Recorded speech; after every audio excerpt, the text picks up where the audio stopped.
Hello, today we have Youssef Mahmoud. Am I pronouncing it correctly? Youssef Mahmoud of Squid Visual Arts. Yeah, pretty perfect. He is located in Cairo. Yes. I mean, near Cairo, it's called Kobatam. Am I right? The city you're in. Yeah, this is where I live actually. It's called Muqattam. But my studio is actually located in Duqi district. It's the it's one of the main districts in Cairo where most of the post-production houses are located in Duqi. So this is where I am right now. Right now, yes, we are seeing the scene of your studio. Yeah, this is my room actually. Or is it your home office or your studio office? This is my studio office. This is where me and my partner sit most of the time. And you speak very good English. So I think you grew up in UK, no? No, actually, I've never been there actually. How did you pick up such good fluent English without an accent? Like you speak like you speak like someone who's been schooled in English. Yeah, I actually have been studying in English my whole life, but here in Egypt, like I've been to a language school, which my primary language is actually English, but I've never been to America or UK till now so far. Okay, so it means that in Cairo, every student is basically having English and Egyptian as their first and second language. Am I right? Yeah, it depends on what school you are in. Like, I mean, for governmental schools, usually no. But like I was going to a little bit of a privileged school, like a private school. Okay, I knew it. I knew Youssef was privileged. Not really. Well, maybe I'm lucky. Yeah, I think you're very lucky because I thought you actually was schooled in UK because you spoke such good English. Okay, so as you were saying. You did biology, basically science stream in the high school, but your interest was really about computer, and that was in the 1990s, or was it 1990s when the computers just started, right? Started to go big, and you're caught on into coding, and you're quite far.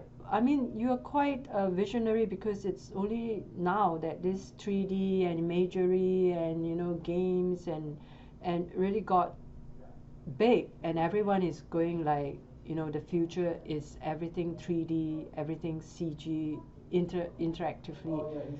It seems like in the 90s you already knew that this was going to be like the future trendy stuff, and you got into it. Am I right?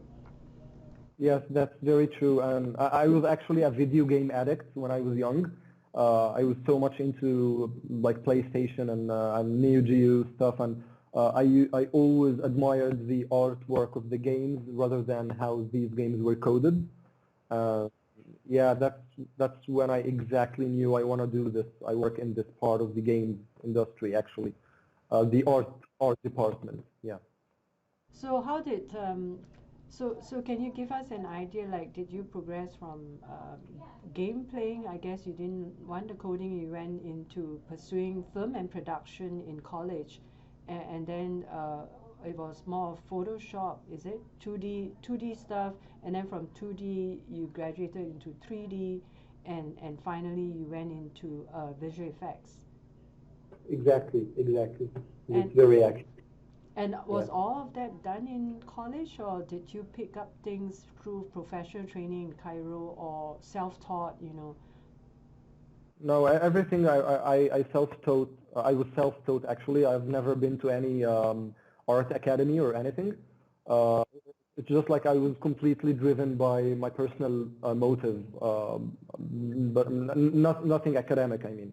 So was it a huge investment? Like in those days, did you have to, as a student, was it a huge investment in your part in terms of time, your parents' money, I guess, in getting those equipment that's quite, forward-looking?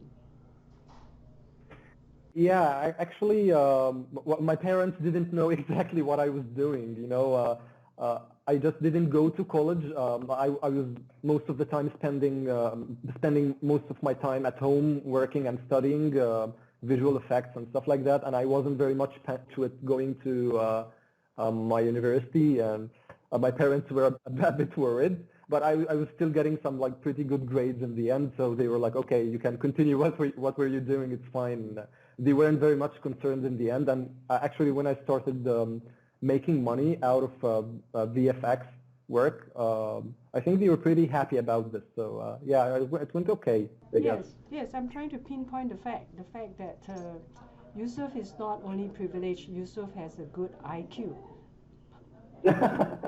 I hope so. Yeah, I mean, apparently, I mean, like all parents, I presume, oh, why is my son, not going to university and doing the mainstream things, and yet everything seems to fall into place for you, and now you've got your own studio, and you're still quite young, and I think that's amazing. Yeah. So, would you say in Cairo you had a lot of opportunities in terms of training in visual effects? Because you mentioned self-taught, so I'm not sure if does that mean Egypt does not have a good pool of instructors, that up to par instructors and up to par training schools. Yeah, I guess it's very difficult to find an academy here in Egypt that would teach you what you want to do exactly, because the industry here in Cairo is not as ripe or mature as much as it is in Hollywood or Europe. So yeah, you have to fetch your own sources of education. You have to do your own searches and do your own studies and try to follow other artists overseas, and this is what I exactly did, and but here in Squids we are trying to take an interns and like try to teach other like younger artists to grow and develop their own skills too. Okay, so what has helped you is mainly like when you are self-learning, right? So were you able to access a lot of free tutorials on YouTube, Vimeo, on the company site itself? I mean, not just Cebas, but I guess if you're learning other software and was that an easy thing? Is it allowed in your country to readily access all these social media channels and look at all the free tutorials?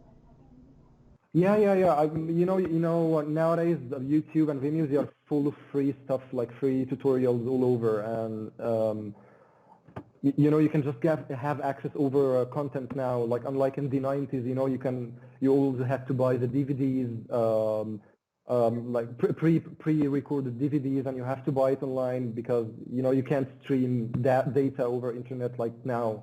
So I think now the resources are much more available. Yeah. Yes, but in your time, you were doing self-learning in 1990s when you were training yourself up. So how did you do it? Were you able to get at the Vimeo training tutorials, for example? Yeah, I was doing in the college lab or my school lab too.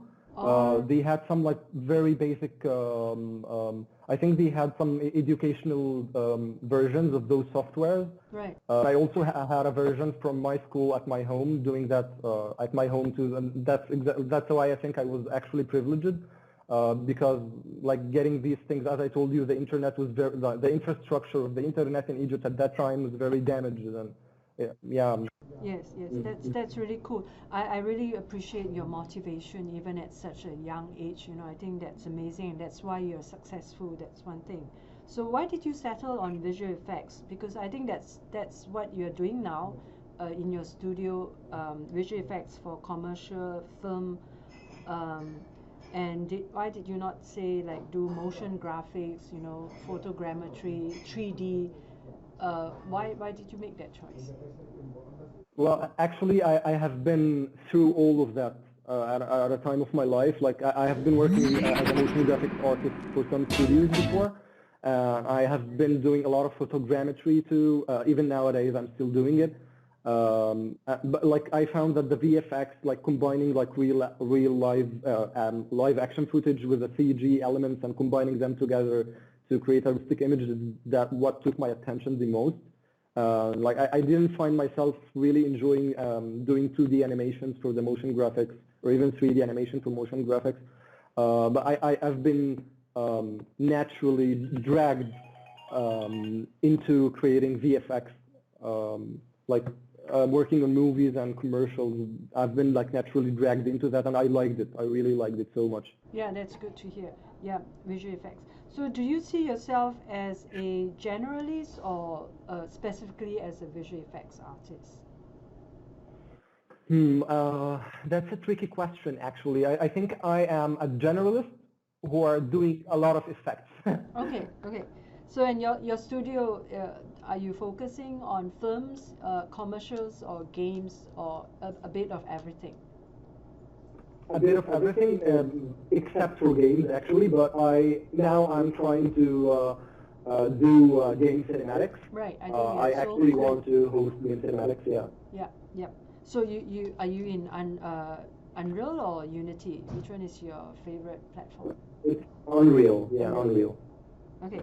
So when and how did you first discover Thinking Particles? And how would you rate it in terms of, fun to learn, or was it frustration for you? And, how useful it is to your career and to your studio now as a professional artist? Well, actually, I remember like the first time I've ever been like getting to know Thinking Particles. I don't know if you remember that, but it was a video, I think 2009 or 2010, probably. I'm not really sure. It was a video for an artist called Panturo. I think he's Russian. His name is Panturo. Yeah. Yeah, he was doing a video for actually old cars chasing each other in a track. And there was one shot where there is some kind of an extraterrestrial creature, like something like a symbiote, like Venom, like coming from the space, and it would like hit the cars, and they would all transform, and they would kill and transform into a black specter cars kind of thing. What the hell? How the hell did he do that? Like the peeling effect and the cars changing its color, and it was really amazing. And at then I was just starting my road learning particle flow. I have no idea Thinking Particles did exist at that time.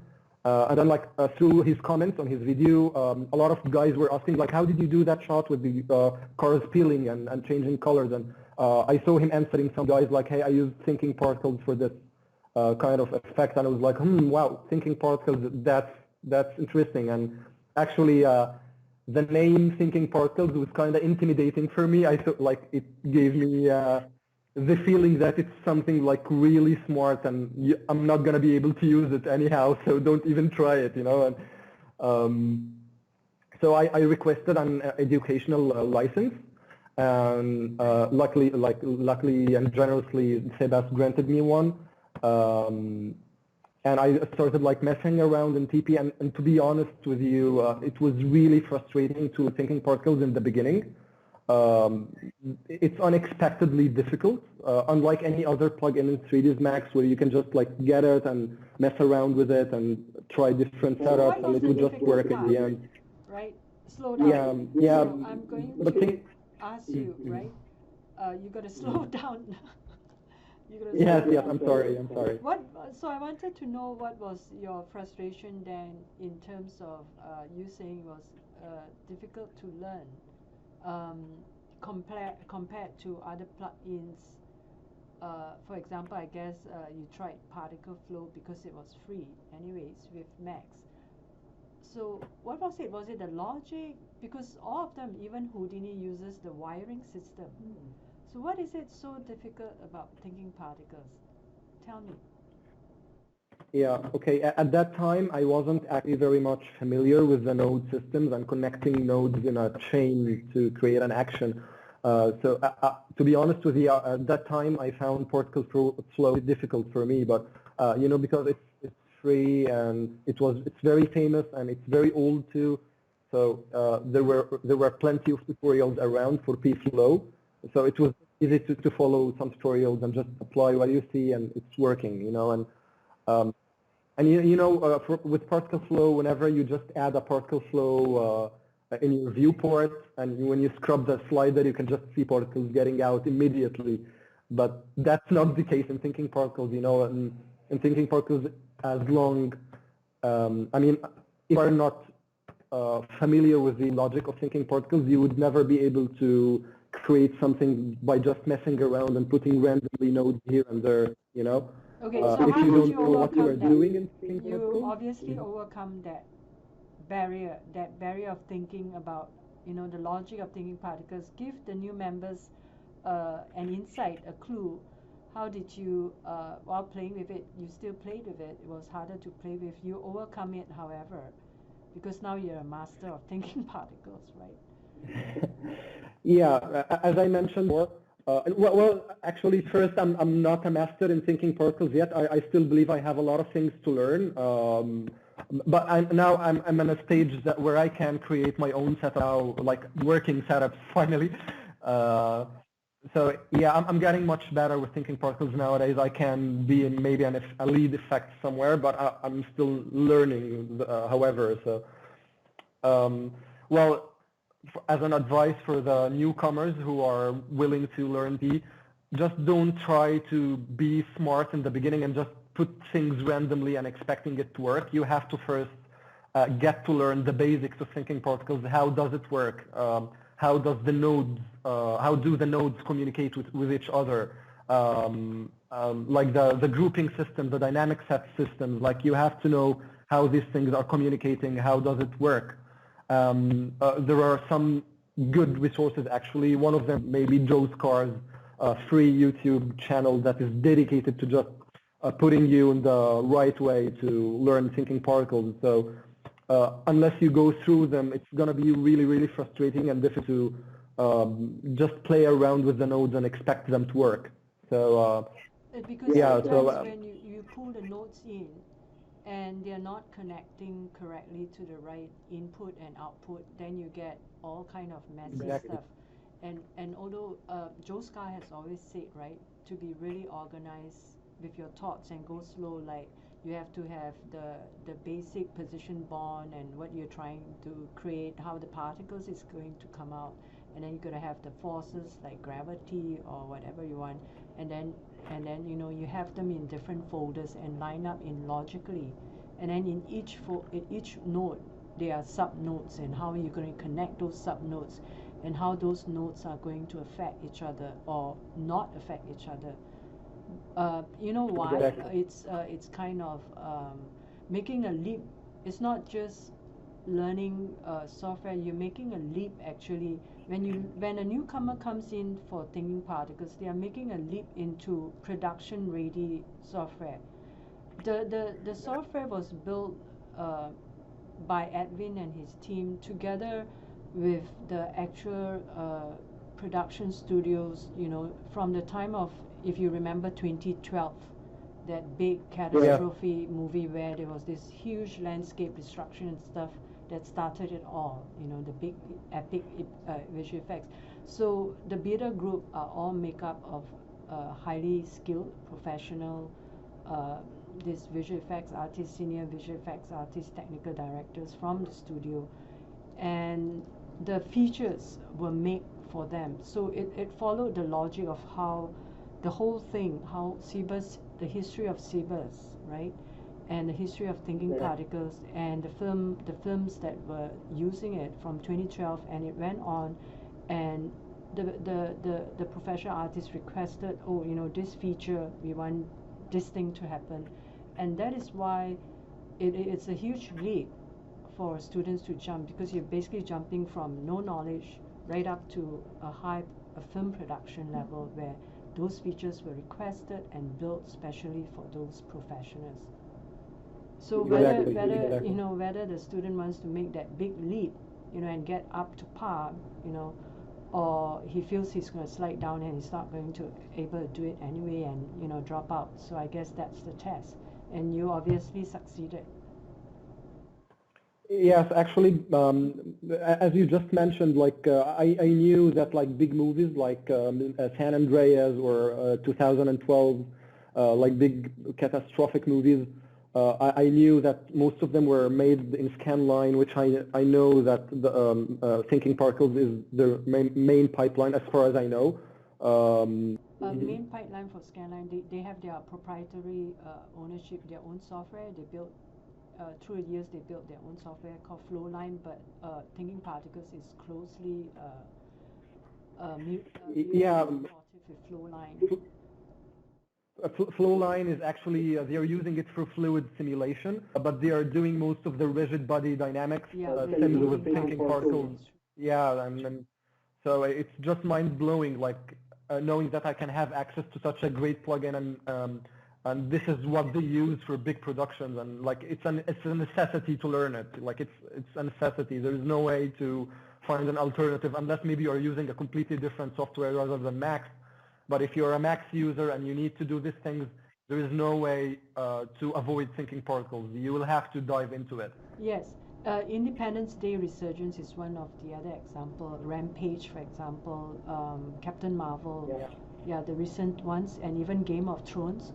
But yes, so I'm glad to hear, you know, Squid Visual Arts is not shy, is not afraid of, you know, of these big production, complex scenes, because I do hear some of our users who have dropped out, and they say it was difficult, you know, and they were not making major scenes. So in a way, do you feel that's true? Like it's only meant for epic, you know, major scenes, like, you know, big silver screen movie, because you are not using it just for big films, but you're also using it in commercial, and hopefully you use it for game cinematics. So what do you say to that, like from your personal experience? Well, actually, I think Thinking Particles do fit any production size, whether it's small, medium, or big. As I mentioned before, as long as you know the logic of Thinking Particles, if you know what you are exactly doing inside Thinking Particles, I think you can be very fast at it. You can do, you know, TD tools. You can do black boxes.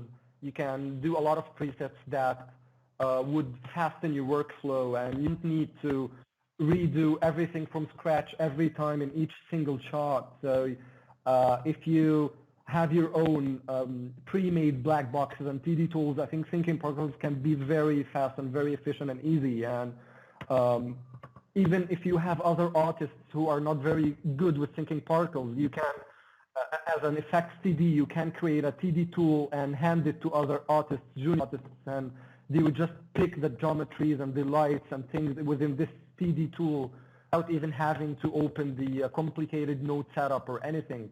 So it is suitable for any production, and it's mind-blowing. I can't imagine myself doing anything that has an effect without TP. Even though I know now, like, there are a lot of other competitors to Thinking Particles, but the interface of TP and how procedural Thinking Particles is just mind-blowing, and it's limitless. You know, the possibilities are limitless. Yes, yeah. I'm really glad to hear that from you, because you have actually experienced it, and it's not me saying it, because obviously I work for Cebas and I'm supposed to say positive stuff, right? But I knew all this all along, and when I get feedback from students, I guess it gets too difficult for them and they choose to drop out to something easier. And I said, fine, you know, but you know, once you get it, you feel that power in you. It's just like you feel, oh, now I get it, and I can do any shit with it. You know what I mean? I can do anything with it. It's really powerful, and you can do anything you imagine, basically, with Thinking Particles. Once you pass that hurdle, it's like marriage, you know. Yeah, if you can keep your marriage for 3 years rather than say give up, you know, I've got enough of this individual, and make it past 3 years, you're more liable to enjoy it, right? And create better things. Yeah, thank you for that. Thank you for your feedback. Okay, so now let's come to the next question. how do you see yourself? Do you feel you are mainly an art director, a visual effects artist, or a small business owner?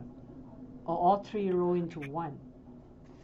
Well, that's a very good question, actually. No one ever asked me that. It's a very interesting one. So, wow, I don't know what to say, actually. I think I have to be the three of them at the same time. It's not a choice I have now, I guess. Being a small business owner is really tedious, but you know, like there are always people who you can hire to do the managerial and this administrative part for that.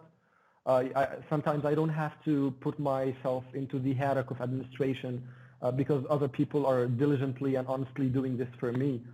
But being an art director and a VFX artist is a necessity. That's something I can't give away to someone else to do on my behalf. Because you enjoy it, right? You love it. I do enjoy it very much. Yeah. That's your life. Yeah. Yes, and also like the essence of this industry is that actually it's a team-based industry. Like it's very important to be in collaborate with other artists around you, exchange data, exchange setups, and try to make your scenes work together between different departments. So it's a necessity to keep my hands involved in this. Like, yeah, and as you said, I really enjoy it too very much. Yes, and you notice with anything to do with, you know, art and technology moving together, you always learn new things. You never stop learning new things. There's always so many new things coming, and that's why you're so lucky, Youssef. You're in a non-boring career, a career that never bores you. Good. Okay, Youssef. Okay, now everyone's been waiting for your favorite commercial reel. I think you have one called Adli Alam. I don't know if you have something newer. So let's start. With you sharing screen and showing us your favorite commercial project, your demo reel, game.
That's a beautiful library.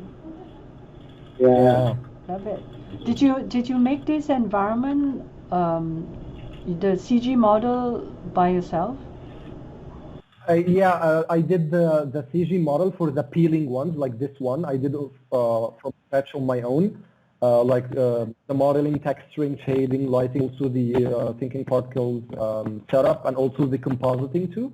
But for this other CG library, a new one, the one underneath the peeling library, this were made by other artists at Squid, who spent like a lot of time trying to make it look great.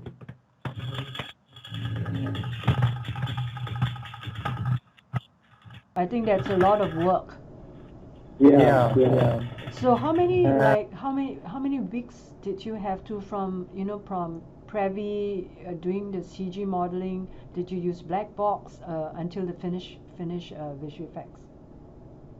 Yeah, actually, it took us like 10 days to finish the whole sequence, which was actually 30 shots.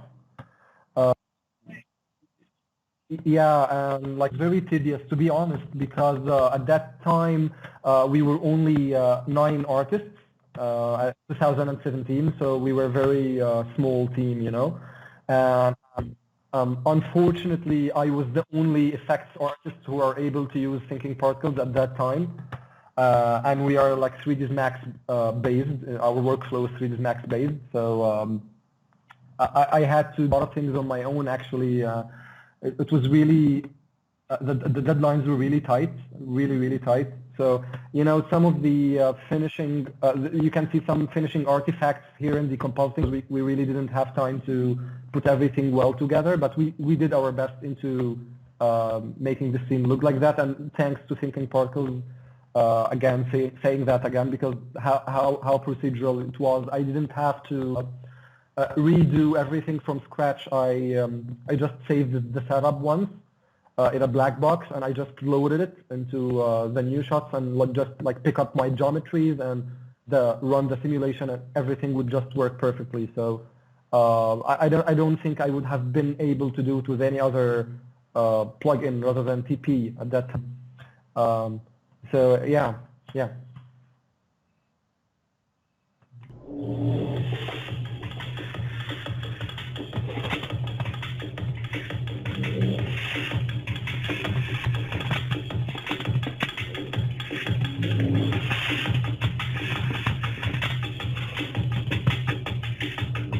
And this lady with the wispy figure, is that thinking particles as well? She appearing with the the smoke and all. Is that thinking particles? Yes, actually it's simulated with fume effects, but it was simulated driven by particles, which is generated from thinking particles too. It's just like a basic shape, like a rigged body or a rigged figure of this activist. A lot of people like this. They like the figure disappearing into smoke, vice versa. Yeah.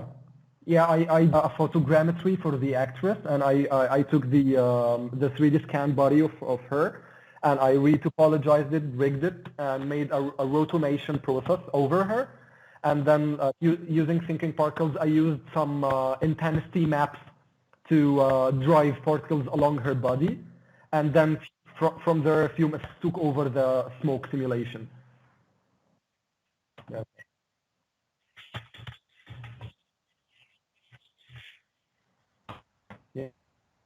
Yeah. Sometimes you wish as a human being you can actually do that. Like you could just disappear and then come back. Yeah. Yeah.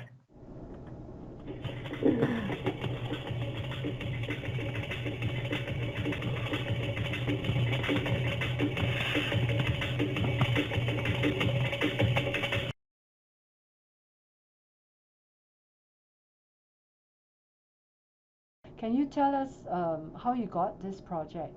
Was it easy for you to bid for this project? Yeah, actually it was a bidding project. Like it went through different studios in Cairo, and we made some tests for the peeling library, right. Which I can show you, by the way. Right. Oh, this is nice too. Look at that fragmentation. Yeah. So actually,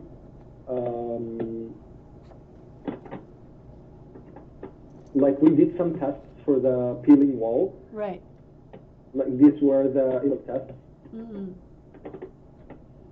You know, and because the director of the series at that time, he didn't have an idea how the library is going to transform exactly. Right. So we did these kind of tests for him, and like he liked it the most among other studios, Right. and also we gave him a very reasonable price, and like that's how we actually got the project to be completely finished with art. And Is yeah, this your... we try to do our best. Yeah. That is, congrats on that. Yeah. You must have been really excited. Is this your first project for TV and your first project with Thinking Particles? This is my first project with Thinking Particles, but generally this is our second project. Yeah. Yeah. So no, it was aired in the end of 2017. So I think it's done by now. Like, yeah, it was I think a 50 or 40 episode series. Do you want to show us anything? Do you have anything else for... This is your very first project, right, for films? Yeah, this is a TV drama, and this is the first project that we intensively used Thinking Particles to get it done. Before I had like some personal R&Ds, I was just trying to learn Thinking Particles before 2017. So there is nothing big to show. Maybe I can share some other projects, but maybe here for Adli Alam, I have the... This is the one everyone's waiting for. This is so cool. Yeah. So this is the viewport. You know, it has like 100 objects, and it's still very light and very efficiently working. And nothing is here is cached. Like as you can see here, I'm not caching anything. So everything is playing in real time. If you look at your master dynamic, right? So maybe if you can give the newcomer a bit of some technique tips on how to look at the left side, the one that the master dynamic and the master system, and how they are related in terms of the node system. Yes, this is exactly the power of Thinking Particles. The interface is one of the main strengths of Thinking Particles, where you can create groups here, which can hold a particular set of particles in that group. So as I was saying, this is one of the points of strength of Thinking Particles is actually the interface, the way it works. You basically have the groups here hold the sets of data of sets of particles. I mean, I can just target any particle dynamic into this group and make whatever you want, and then you can take that particular group into a new dynamic set and apply a different action over these particles. So everything is very much visual, organized right in front of your eyes. You can see the dynamic sets where the action, like the simulation orders take place, and this is the group where particles are assigned to. So you can just take any group and drag it here. So you can just drag any of the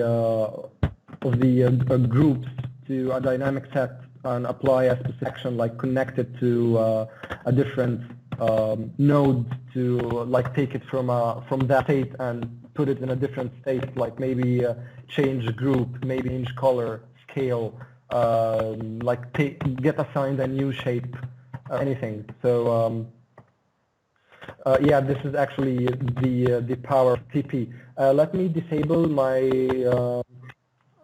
my edit on the fly, so I can just change the setup as we go. So when you disable edit to the fly, what is happening is it won't actually register the changes yet until you scrub it and see it and you're satisfied, and then you can save it. Is that how it works? Yes, exactly. You know, when you disable this button, thinkingParticles would start updating in each frame, or whatever action you are taking, thinkingParticles would start to calculate.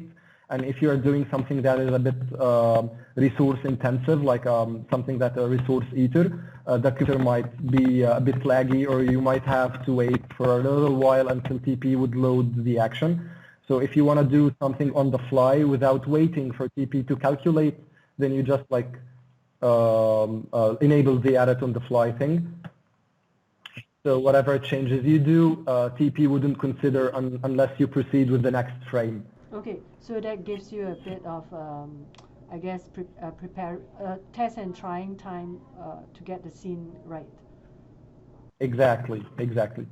So here, for this setup, I have modeled, as I said, I have modeled the assets here, and I have pre-fragmented each unit here. Like here's my facts assets. Okay. So these are my assets. Everything is modeled separately, and it's pre-fragmented to, I use Rayfire here to pre-fragment my structure. Okay, and I collected it in one element, one mesh here, and the same for every unit.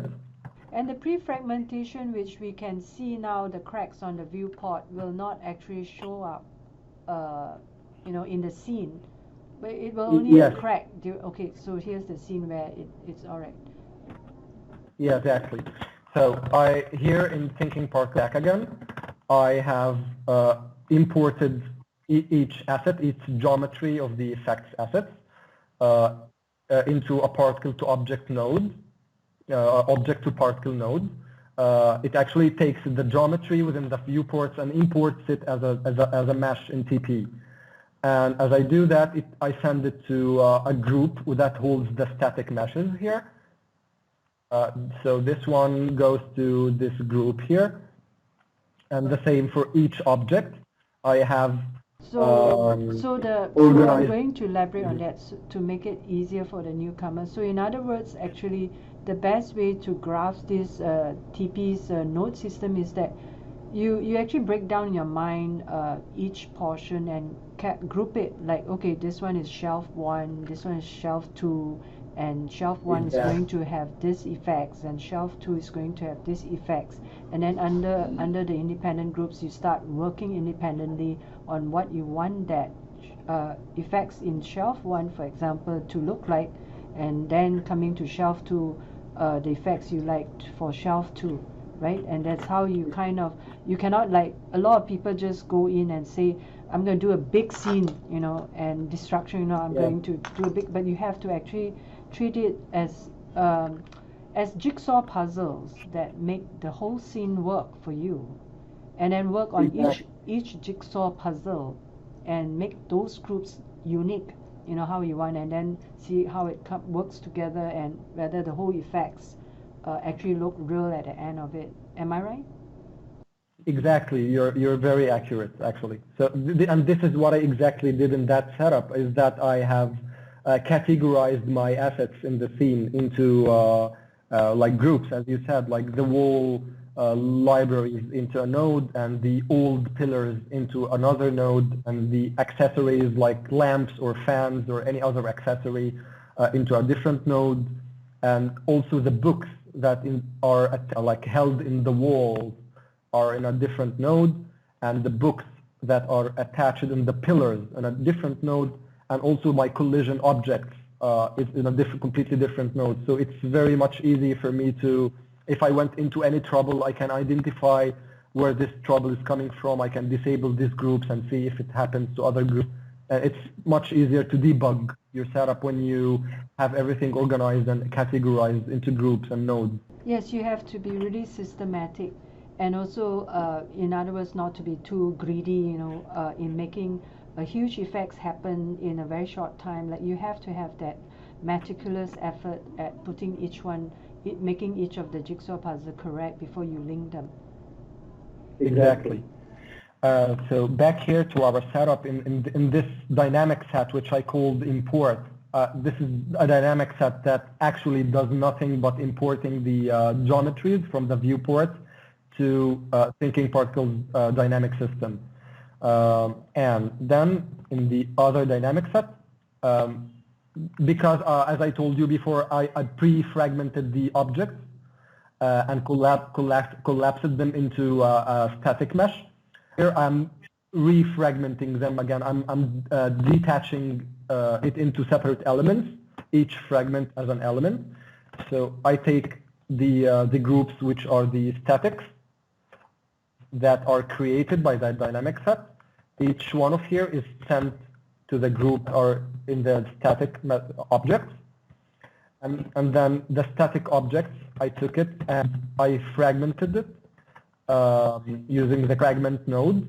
And it's sent to the EB, like things that are going to be fragmented by volume breaker to here.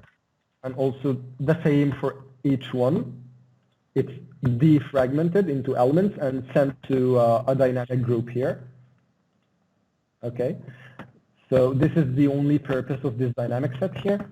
And this set actually has like basic forces, like just turbulence, spin on each group, like in the VBs here. Okay, so now we are going from the geometry to the forces like the gravity, the wind, or you know, stuff like that. Am I right? Exactly. This is just a turbulence here, and this is a drag that decelerates the wind effect in an artistic way. It's art directable here. So from a newbie point of view, right? So when you go into forces, gravity, everyone knows that. So how do you know, like the winds and the drag, was that automatically coming up for you once you click forces in Thinking Particles, or is it something you plan? I'm going to have a drag here and a resistance, and then you pull it. You name that folder. Yeah, of course, you have to do all the naming because, you know, when you are thinking particles, whenever you create a dynamic set, it's just called a dynamic set, you know, like it doesn't know what you want to do. So this is the default name, and you have to go and naming it into a freeze force or wind O2 or something like that, you know. So actually what I was asking is because that's the part where your art directorship comes in. So when you visualize, okay, I'm going to, of course, when you fragment, it's not going to all like, poop, you know, go down. It's going to have some motion, and as an art director now, the role that you're playing, you know, plus being a visual effects artist, then you feel, oh, you know, with the fragments flying around, I would like some wind, you know, because the genie is creating the vortex, and with wind and the fragments, you have to have some friction and stuff like that, and a drag. So that's where, would you say, your role of art director comes in as well? Exactly. So yeah, if everything is named correctly, you can just put the effective nodes in the right dynamic set, and other people who would be using this setup after you will always be able to get back to the sets and get to know what's going on here, like, oh yeah, the winds here in this dynamic set, this must be controlling the turbulence. So if you went inside the wind dynamic set, you would be finding the turbulence here, and you can control it. And yeah, so it's very visual. So can you go through some of the wind, like just as an example, if you go into wind turbulence, what are the parameters in, say, wind turbulence you can adjust to create different effects of the same wind turbulence? Yeah, so I just created an STD force that has the max regular wind forces. Let me get back here. I think this is my wind. Yes, I created two winds, one for the strength of the wind, and the other one is actually the turbulence. Yes, the turbulence wind. Okay, and so the, that's a max feature, right? The wind, is that a max feature or a TP feature? The standard wind is a max feature, but actually Thinking Particles is communicating very well with the max default tool. So it can read the 3D max wind turbulence very well here. If you imported if you selected the turbulence here, it shows you the deactivated winds and the activated wind nodes here. So you can select activate or deactivate whatever you want. So it's very easy and very obvious here. So I created two STD forces, one for the strength and one for the turbulence. And here, this one, I forgot to rename it. So that's why it's called STD force. So it's always a good practice to rename your nodes into like wind trend, you know. So yeah, so everyone would know this is for the strength, this is for the turbulence. And what's the helper float for? The float helper. Sorry? Your float helper. What effects does that give it?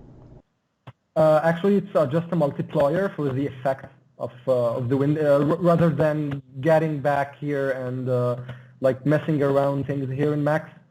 So I just set the strength to zero, and I made it to like read it from here. But you know, it's an added value, not a multiply value. If it's a multiply, then it would be 0. So I added a value which is 2 to the strength here. So I don't have to get back to Max interface. I can always keep my inside thinking particles and being able to control the turbulence from here. So that was pretty handy. Float helper is actually helping you to, does it help you in creating how fast the wind strength is, or the wind turbulence is, sorry, the wind turbulence? Yes, exactly. You can connect it to anything, like you can connect it to any thing that takes a float value. And you can just control whatever you want here. So all right, so you don't have to keep flipping back to the Max menu and coming back and flipping back. So you just can control it directly from Thinking Particles.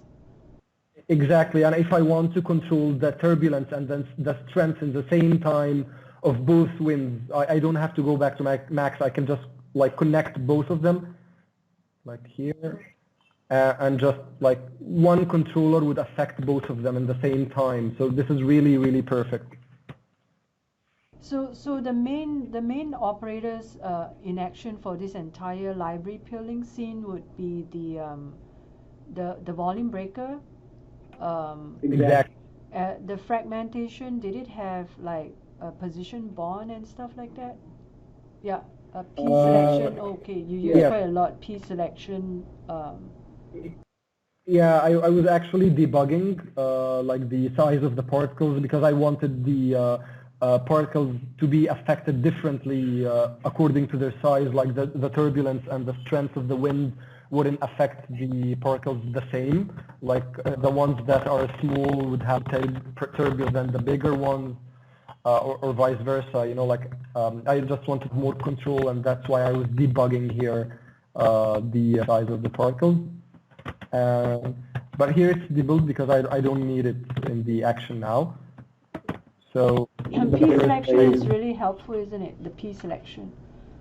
It's amazing. It's a miraculous node. You know, it's I think it's one of the most important nodes in TP. Like you can always select a particular particle in your setup and delete it or make exclusive exchanges for that particle that you have selected, or debug or do whatever you want. So it's a very powerful feature that I haven't been seeing it around in a lot of other tools, but Thinking Particles does enjoy this luxury, luckily.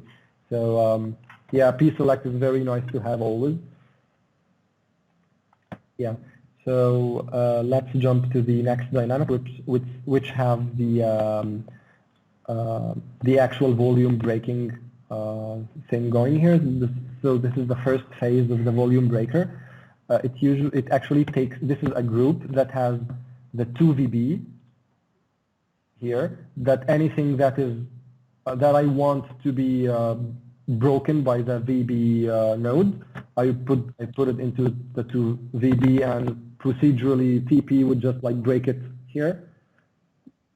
Yeah, so I took this to VB, and with velocity threshold, if it exceeded a specific threshold of velocity, it would trigger the volume breaker to work, to be on. and just goes to the first phase of my VB, which is in the group V1. Okay. Yes. And which one would that be on the viewport? Like, can you just show the scene? Yeah, sure. That would be the shelf to the yeah, this one. Okay.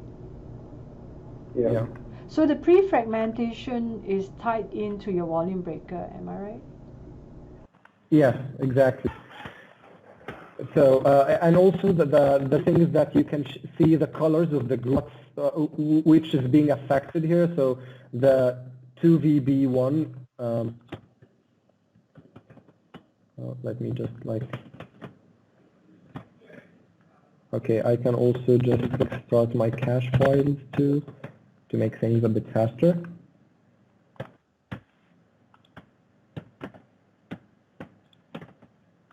Yeah. Yeah. So the wall fragments are the one with the green wireframe. Oops. Let me get that back again.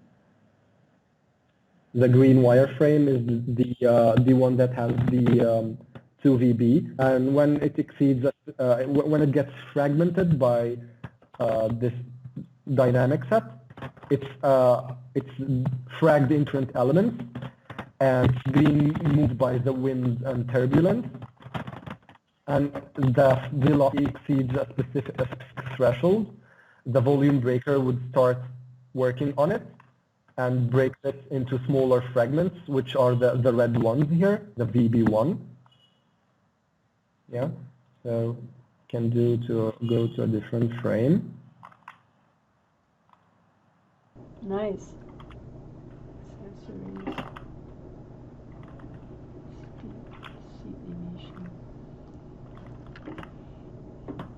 As you can see, a lot of fragments here. And then, like, the same for the next step is the VB2. I take the groups that are resulted from the volume breaker in the first phase, and I make them go through another phase of fragmentation based on another type of velocity, like a different threshold of velocity. It would trigger another volume breaker to work on and send them to different groups, which is the VB2, which is the ones in the yellow, and I guess it comes later here in different frames.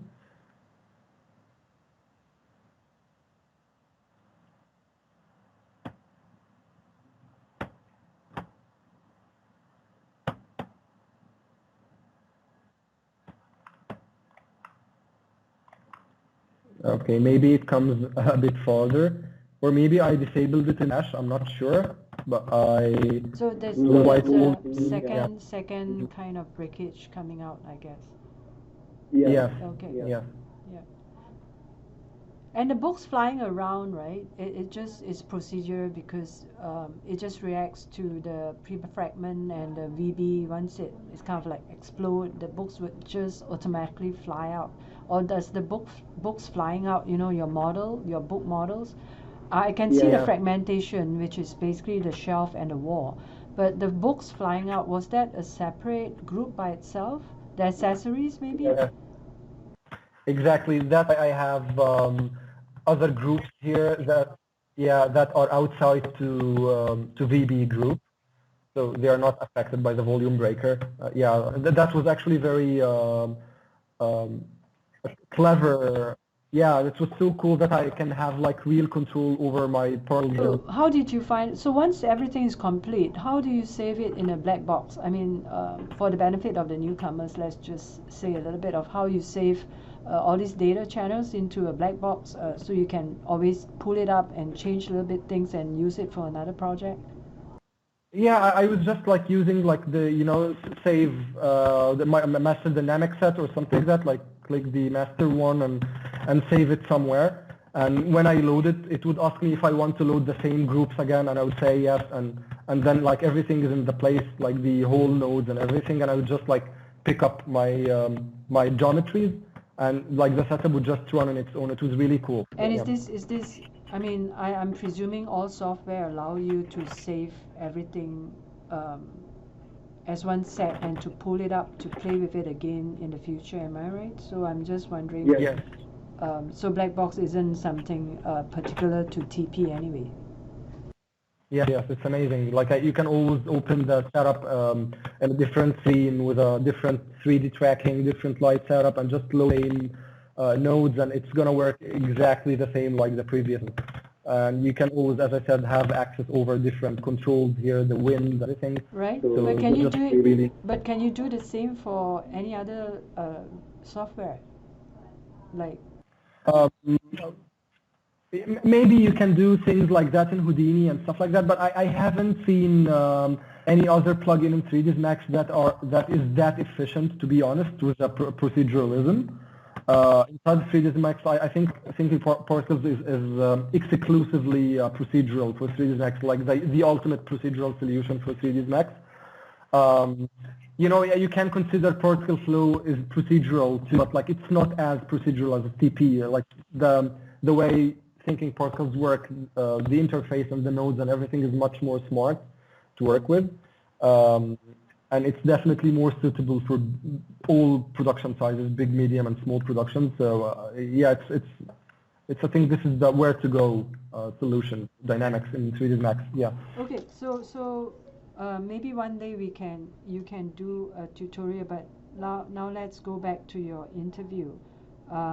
I know you recently also showcased on Facebook one of your R&D scene, the zombie scrambling on the truck scene. Do you want to share that? Is it sure. just for fun, or was it for? Yeah, it was just for fun actually. It was an R&D I was doing back at home at my free time. Unfortunately, this is not the latest version of the project. Like where the zombies were attached here, because I can't find the last one, the last version. Maybe I left it back at home or something. Yeah, so folks, if you want to follow Squid Visual Arts, just go to Vimeo and search Squid Visual Arts, and then you can follow Youssef. Yes, exactly. So yeah, this is the video. Okay, so this is using TP Drop 6 features. Yes. So what are some of the features in Drop 6 that you are using for this one? Well, I'm not really sure. I don't remember, to be honest. But yeah, I think like for the money here, I use the soft bodies, like some of the jointings here, and like a lot of things. I think it wasn't very much available in TP5. Yes, exactly. It's amazing. It's amazingly fast and stable. So everything here is driven by bullet physics. There is no single keyframe used in anything, any object here. It's all automated and self-driven by thinkingParticles, completely procedural. So this is the video. You can see the ragdolls are attached once they are born over the vehicle, and they're all interacting with the bridge, and the vehicle is interacting along with the ragdolls too. It's multi-physics, which is one of the big features of thinkingParticles. Everything is working together coherently. So yeah, and also I remember I made a breakdown too for this one. I hope it might be useful to illustrate it. So as you can see, as I'm adding like helpers here, thinkingParticles would automatically add a ragdoll and attach it to the body of the car, all in real time, as you can see. So I have a layer called the ragdoll spawn. It has sets of helpers, and thinkingParticles have a layer to particle node, which reads whatever here in this layer and converts it into a particle. And from here, a ragdoll is born and fragmented and then rejointed with another dynamic set, which is going to be shown here during the breakdown.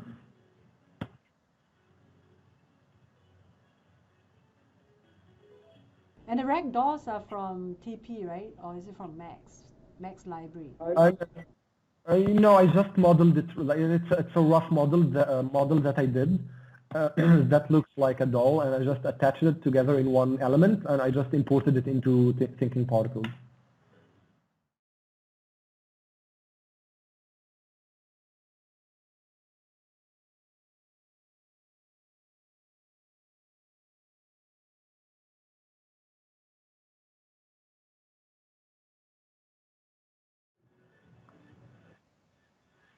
Yeah, as you can see, everything is interacting in real time, very smooth and very light. So I don't think you needed a lot of features on this, right? Because it's procedural and basically you add certain operators and the whole thing just get going by itself, right? Yes, even the camera is being driven by Thinking Particles. Yeah. So here is the bridge. I just created two objects, and Thinking Particles would calculate the distance between these objects, and accordingly it would create planks in between them, and then it auto joins them as soon as they are created. And as you can see here, wherever I move. And that's from Thinking Particles too, right? It's bullet physics. Is that bullet physics or? Yes, it's bullet physics and like just basic math,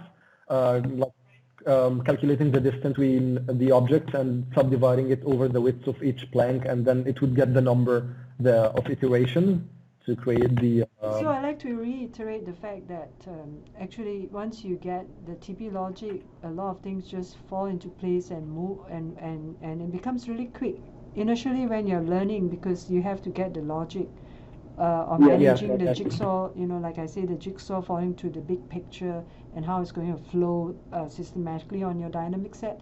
Once you get over that hang up, then you're just like a breeze. Everything comes in like a breeze.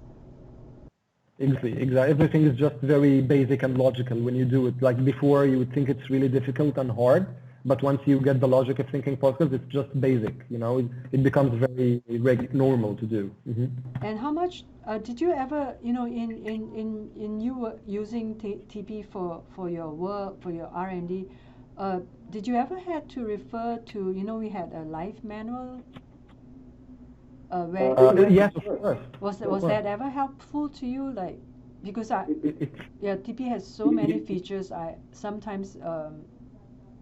As you can see, I'm saving it here on my bookmarks in Firefox. So like, I would just click it, and like whenever there's something wrong, like I don't understand how this node would work, I would just go to the help file, and it's really useful. It's really, really useful. And the operators that you have worked with are mainly volume break, things with bullet physics, P selection. You have not even really explored into all the features of the new drop 5, drop 6, drop 7, drop 8, have you? Have you like tested and try all those new features? Yes, I have gone almost through everything, maybe except the OpenVDB. I still didn't play around with the OpenVDB features of 6.8, but I can see the potential, like how what it can bring to 3ds Max users, because like manipulating VDB data in 3ds Max can be a bit tricky, and like having this in Thinking Particles is just like really amazing. Creating all types of fields and controlling the data flow from here and there, like using OpenVDB, it's just like miraculous. It's a feature that was a necessity, to be honest, and I'm really glad we are having it now. I wish I would have some more time in the future to explore the OpenVDB. I'm sure it's going to bring more possibilities and more options for my workflow as I'm a generalist and an effects artist. Yeah, the OpenVDB will be more like volumetric, procedural volumetric controls, and it would work very well, for example, with the scene you were showing with the lady and the smoke and all, and maybe even the clouds and the vortexes. Exactly. Yeah. You can create massive scenes that have a lot of volumetrics and like getting data in and out of it. It's just like really great. It's great. I have one other project that some people might be interested in, which actually made a lot of views on my channel, which is the groundbreaking R&D. Yeah, let me show that.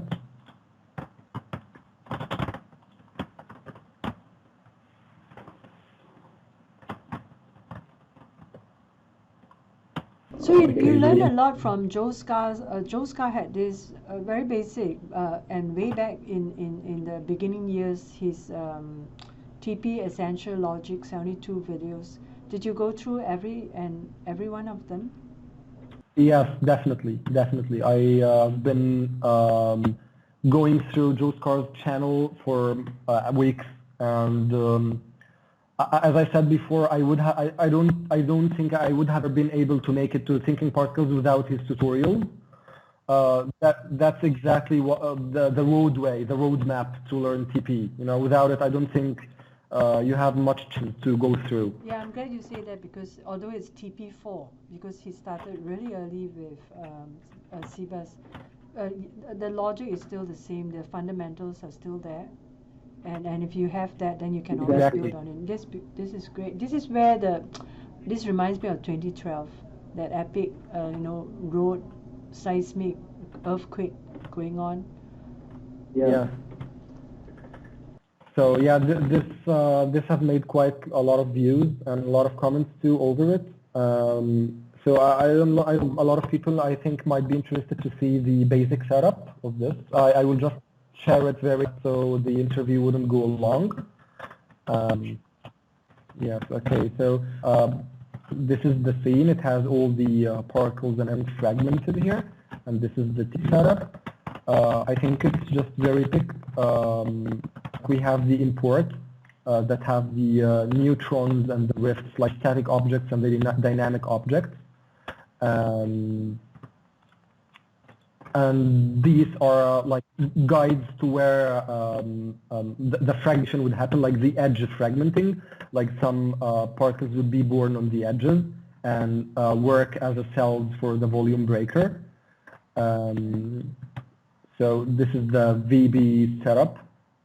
It looks a little bit more complicated than the previous one in the Adli Al-Lab setup because this is a newer one and I have made some progress with TP, so I was able to have some more controls here. So I've set up some rules with a velocity and size threshold and randomizing it and feeding that to volume breaker. And that will only happen on the rifts or on the edges of the big chunks. You go through different settings and that wouldn't work, and then you would get back and fix things and change values and try again, and then you would find it working much better, and the definite true improvement with the performance and the overall look of the scene. So yeah, I think this is how it works with everything in the VFX industry. Trial and error is the main hero of how you learn. Like it's the master tool of learning, the trial and error. So by time you figure out the parameters, correct nodes to use, yes. Mm-hmm. So what I'm trying to say is you're using both your left brain and your right brain, and for you to do so that's why I'm saying you are an art director and a technical visual effects artist at the same time, because your left brain and right brain, your visualization is going round in your mind, and you're keeping that and you're interacting with the technology and holding that space and designing that space, so to speak, and to make the whole thing work. Yes, exactly. Thinking Particles does let you do that. It does let you use both your brains, both your sides of brains. And that's why our logo is a brain, because it actually exercises both your left and right brain. In fact, if you do a lot of thinking particles, I don't think you ever get dementia or Alzheimer's disease. Yes, I think that's a very true fact. Yeah, it's a tool to art direct vision. Of course, it has an intensive technical aspect. If you got familiar with it, you can just do anything. You're limitless. So that's the actual power of TP. It's almost like your brain projected on the screen. That's right. Exactly. Your left and right Yeah, brain it's very project logical. to work together, and that's why it's good. It's an exercise. It's a thinking particle. Thinking is you, and the particle is there on the screen, and it's almost like a materialization of your brains and your visual and your imagery coming out on the screen for you to play with. Exactly. So yeah, so this is the setup, like doing the VB just on the edges by using the cells feature, like. Okay, so this is the initial fragmentation, not the one we're using the cells. The other one is down here, like the edge VB and edge cells. This dynamic set creates the cells on the edges of the particle of the chunks, and in that dynamic set, the volume breaker. The P scatter is for you to scatter the particles. Yes, as exactly. they break. Okay. So that is that an operator? This is a group. This is a P-pass node, which is a group node, and I named it as a P-scatter here. I don't remember. Yeah, it's somewhere in here.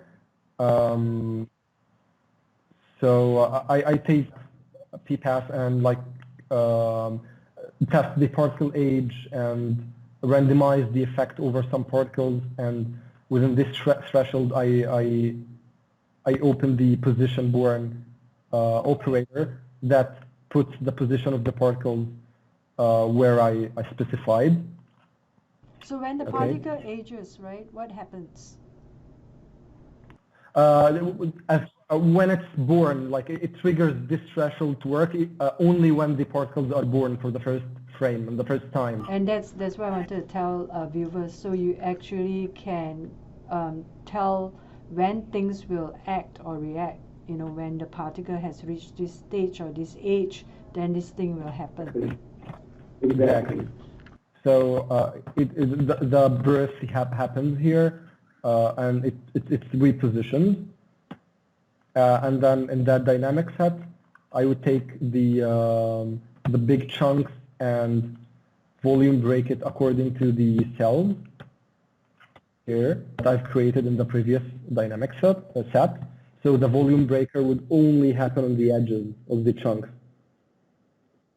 Okay, and then like the regular forces, the gravity or any other forces, it just goes in here. And this is the solver, the scene collision solver.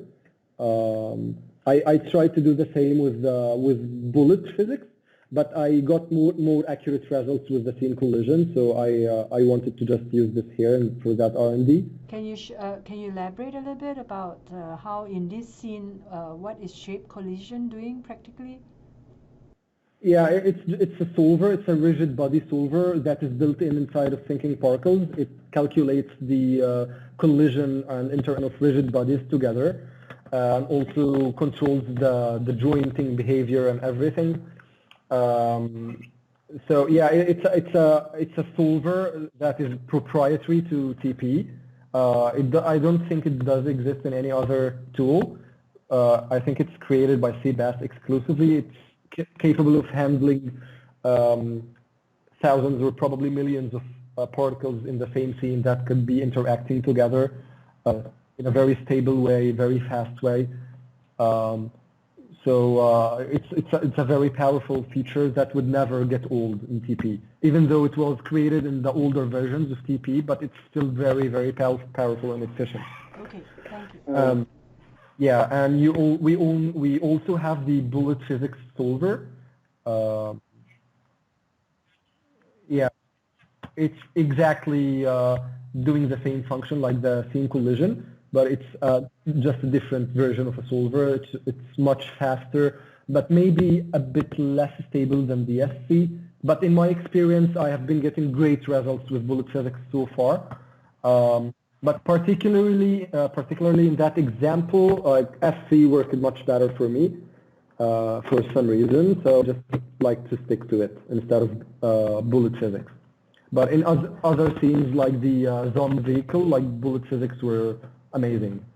Okay, so for the viewer's benefit, when would you, in what kind of scene would you say, okay, I'm going to just use SC, and what kind of scene would you would say, you know, let's do bullet physics, that would be more useful?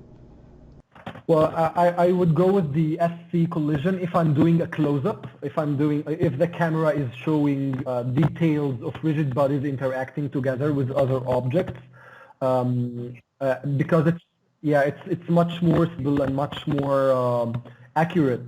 So if you are showing a close-up of something that's being fractured or interacting with another object, I think I would go with the SC collision. But in other cases, like if I'm showing a long shot for a big scene where thousands of objects are interacting, collapsing together and stuff like that, a lot of details you wouldn't be seeing. So I don't need to go for the SC. I would go for the bullet physics because it's much lighter and much faster than the SC, but because it's less accurate, so it's always recommended to use the bullet physics for long shots or when the camera is far away from the action, you know? Yes, you got it. Thank you. Thank you. Yeah. That was a really good description. Thank you. This is the basic setup of the ground fracture. And like this is another phase of the detailing, like debris, like creating more debris coming out of the rifts, attaching them to each other, jointing, creating more dust, like, you know, like secondary effects over the main chunks, you know. And this is another dynamic set for fume effects. So when the particles do separate according to specific distance, like they would emit another particle that would trigger fume effects to simulate smoke. So as you can see, everything here is completely procedural. It's a one-time setup you do, and everything should be working efficiently every time. So, and that's it. I think that's all I have to share for now. I hope I can be working on new projects, which I can share with the TP community very soon, hopefully. So yeah, that's it. That's amazing. That's really amazing. You have shared a lot of things, and I think a lot of people will be appreciative of it. And really cool. Yes, it has almost become second nature to you, so it's really cool.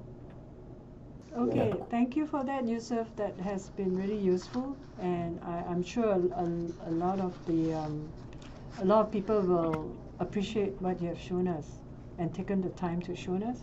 So let's go back and talk about yourself and your studio. Can you give us a little bit of insight what you're doing now, your recent projects for the new year? Yeah, actually, we're working on something gigantic. It's however, it's a personal project. Now we are creating a 7-minute full CG short movie. Yeah, it's a pitch for a feature film, hopefully. It has a lot of work, a lot of effects, a lot of TP, a lot of character animation, modeling, and volumetric effects and destruction and everything. It has a lot of interesting things we are going through now, and I'm now in the phase of the annex.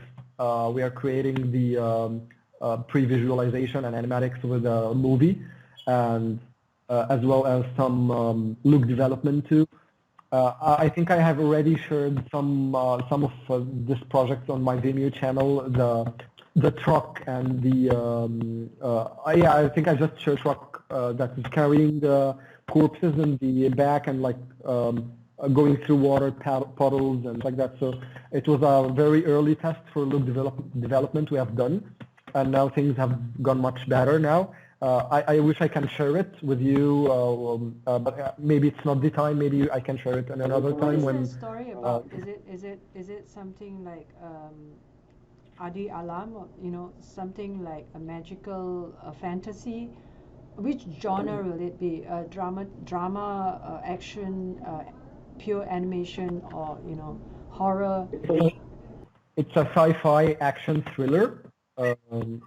Yeah, sci-fi and thriller. It's a 7-minute movie. And so this, you're funding this yourself, and it's 7 minutes. So I presume you get it done within 3-4 months, and then after you will have to chase some commercial projects again. Yes, that's the thing. Now it's self-funded. Like Squid is funding this project now. A lot of artists are working on it. Even artists that are overseas too, like not only in Egypt but around the world. It's like a global collaboration between different artists and different studios. We have gone through the concept art phase and animatics and pre-visualization. And now we are doing a lot of R&D for the effects that are going to be made between thinkingParticles and Houdini. It has a lot of made by both softwares. So you're going to use interactively Houdini and TP, which is great, right? Because a lot of Houdini artists feel like, okay, Houdini is Houdini and you can't use TP. It's not true. The higher level ones can actually interactively use a lot of software altogether. Yes, exactly. And as I told you, since like thinkingParticles have the OpenVDB features, it can host data from other softwares too, like Houdini, and you can always simulate stuff from Houdini and import it with the OpenVDB and TP, or the opposite. You can create things in the TP and export it to Houdini. Like the interoperability between both tools now are just great. That's what we are testing right now, and yeah. So I think it's going to be really interesting, and I can't wait to share a lot. Yes, I hope you can develop a Facebook page. If you have a title already, a name for your sci-fi action movie, and we can have a Facebook and follow your developments. That would be great. Yeah, sure. Yeah, and the other thing is, you really want to know more about your studio. I get this sense that you're doing very well and you're expanding in 2020, right? Funds are not a problem at this point, which is great, because a lot of freelance artists and studio have to struggle before they finally stabilize, because the client base built up. And would you tell us a little bit how satisfied you are at this stage with your studio development, as the owner of Squid Visual Arts, and what are your vision for the future? Yes, of course, sure. I'm very happy to what we have now. That we have achieved a lot in very few years, and I can't say that I'm completely satisfied with what we have now. I am happy, but I am sure there are a lot more to do, a lot more to learn, more interesting projects to come, and I want maybe one day that Squid would be involved in mega blockbuster in Hollywood one day, which I'm really trying to work on hardly nowadays. I want Squid to go international rather than being a local thing in Cairo. But other than that, we have grown dramatically fast within like 3 years. We were just few guys, and now we are just around 60 artists in the studio. And all right, 60. So now you're 60 artists, from 9 to 60 in 3 years. Yes. That's an achievement. It is quite an achievement. That's why I was saying I'm really happy. I'm really happy that we. How many visual effects studio are there in Cairo? Like good ones. I mean, how many established visual effects studio are there in Cairo? I would say five other studios. Okay. So your vision is to go international, and you would love to work on a Hollywood project. Yes, of course. Which is not easy to get. Yes, I completely aware of the challenges here, and that's why I'm trying to spearhead the R&D and like try to motivate everyone inside of Squid Arts, all artists to participate and do researches and do regular thing and studying.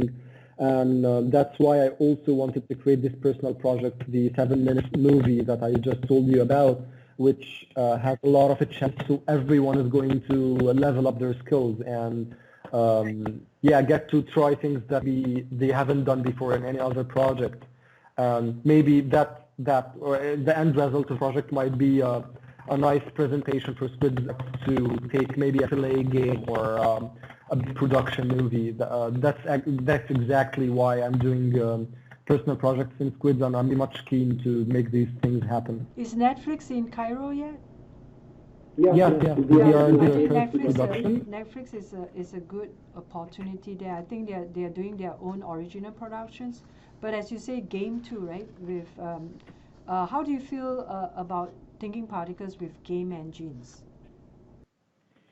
Well, because Thinking Particles is not integrating into other game engines, but like Thinking Particles is very powerful, exporting Alembic files or OB files or whatever the format, or maybe any other format you can use. Thinking Particles can export it, and you can just like import these things into your game engine efficiently and very fast. So yeah, it is very much efficient to use TP as a dynamic system for game engines, and yeah, maybe it doesn't work in real time inside of Unreal or Unity, but you can just do whatever you want with it in 3ds Max and just export it to whatever software you're preferring. So yeah. So you being a game player since you were a teenager, I can imagine you are really wanting that, and now games are so fun, so diverse, and it's almost like film production quality. So okay, so now we know your next project. We are looking forward to it. Hopefully you get a Facebook page just keeping us up with your developments and giving us some visuals. And so in your, maybe we could end this interview with what are your, how do you achieve a work-life balance being a director of a new startup, visual effects studio, a lot of stresses and stuff, and so how do you achieve work-life balance? Are you married? Do you have children? Luckily, no. the balance is naturally achieved, you know. Yeah, I hope one day. I mean, you being a achiever, you being a doer, not just a dreamer, I'm sure you are able to achieve everything, your personal goals, more international projects for you. Yes, I hope that too very soon. And well, I'm planning to actually go to Canada for SIGGRAPH next July. So I don't know if I will be able to see you there, the Cebas team in SIGGRAPH. I hope you can make it, guys. I think you deserve to like have your own stand or your own show in your own talk. I mean, in SIGGRAPH. I hope I can see you there. Hopefully, in the end of the year. Yeah, we hope to see lots of thinking particles from you. Take care. You too. Thank you.